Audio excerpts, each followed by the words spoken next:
রমজানে আল আকসায় মুসল্লিদের উপর ইসরায়েলি নির্যাতন নিপীড়ন এটা নতুন নয়।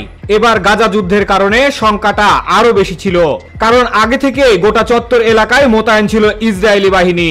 প্রথম তারাবিতে পরিস্থিতি কেমন হয় তা নিয়ে সংখ্যা ছিল সবার। সব সংখ্যা আর ভয়ভীতি উড়িয়ে ইসলামের তৃতীয় পবিত্র তীর্থস্থান আল আকসায় জড়ো হন শত শত মুসল্লি, আদায় করেন তারাবির নামাজ। প্রথম রমজানের তারাবি আদায়ের জন্য এদিন হাজির হয়েছিলেন নারী ও শিশুরা। এই নামাজ ঘিরে যেন কোনো ধরনের সংঘাত ও সহিংসতার মতো পরিস্থিতি না হয়, এই জন্য আগে থেকেই সেখানে অস্ত্রশস্ত্র নিয়ে প্রস্তুত ছিল ইসরায়েলি সেনাবাহিনী। মসজিদ চত্বরে প্রবেশের সময় মুসল্লিদের পড়তে হয় তল্লাশির মুখে।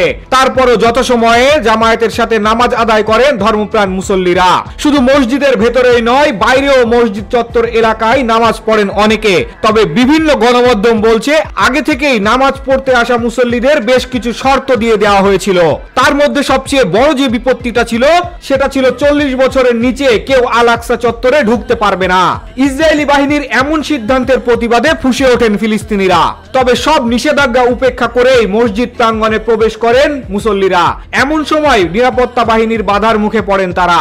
সামাজিক যোগাযোগ মাধ্যমে ছড়িয়ে পড়া বিভিন্ন ভিডিও ফুটেজে দেখা যায় মসজিদে নামাজ পড়তে আসার জন্য গেট দিয়ে ঢোকার চেষ্টা করেন যুবকরা। তবে তাদের কোনোভাবেই ঢুকতে দেওয়া হচ্ছে না। পরে তাদের ওপর লাঠিচার্জ করা হয়, চালানো হয় ভয়াবহ হামলা। এ সময় সশস্ত্র বাহিনীর সঙ্গে সংঘাতে জড়ান কেউ কেউ। আরেকটি ভিডিও ফুটেজে দেখা যায় ভেতরে প্রবেশ করতে না পেরে মূল গেটের বাইরের অংশেই নামাজ পড়ছেন অনেকেই। জেরুজালেমের পবিত্র আল আকসা মসজিদকে বিবেচনা করা হয় ইসলামের তৃতীয় গুরুত্বপূর্ণ ও ধর্মীয় তীর্থস্থান। মক্কা ও মদিনা মসজিদের মতো প্রতি বছর বিশ্বের বিভিন্ন দেশ থেকে হাজার হাজার মুসলমান এই মসজিদ প্রাঙ্গণে আসেন নামাজ পড়তে। সত্য, বস্তুনিষ্ঠ ও নিরপেক্ষ দৈনিক জনবাণী।